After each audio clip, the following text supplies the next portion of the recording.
ఉపదేశము, దేవుని ఉపదేశం మనకుంటే భోజనం లేకపోయినా బతుకుతాం. ఆయన ఉపదేశం మనకు బలాన్ని ఇస్తుంది, మనకు శక్తిని ఇస్తుంది, మనకు నమ్మకాన్ని కలిగజేస్తుంది. ఇక బతకలేను, నా వల్ల ఇంకా బతకడం నా వల్ల కాదు అనే పరిస్థితులు వచ్చినప్పుడు ఆయన ఉపదేశమే మనల్ని బతికిస్తారు. అందుకే యేసు ప్రభు దగ్గరికి సాతానుడు వచ్చి ఏదేదో మాట్లాడుతుంటే అది మాట్లాడాడు.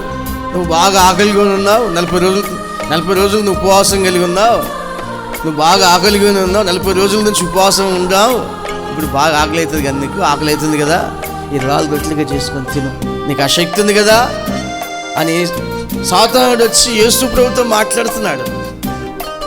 అప్పుడు యేసు ప్రభు మాట్లాడిన మాట, మనుషుడు రొట్టె వలన కాదు, దేవుని నోటి నుంచి వచ్చే ప్రతి మాట వలన, ప్రతి వాక్యం వలన జీవిస్తాడు. ఈ రోజున మనం బతుకున్నామంటే దేవుని వాక్యం వలన బతుకున్నాం, లేదంటే మనం బతికి ఉండలేము. అయితే అపాయమే మా మీదికి రాదు.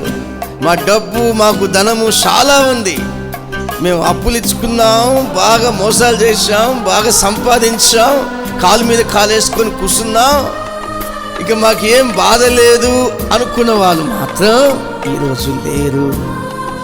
ఈరోజు లేరు, కాలగర్భంలోకి వెళ్ళిపోయారు. నా ప్రియా సహోదరులారా, నువ్వు కష్టాల లోయలో గుండా ప్రయాణమైన నీ జీవితంలో ఈ రోజున జీవం ఉంది.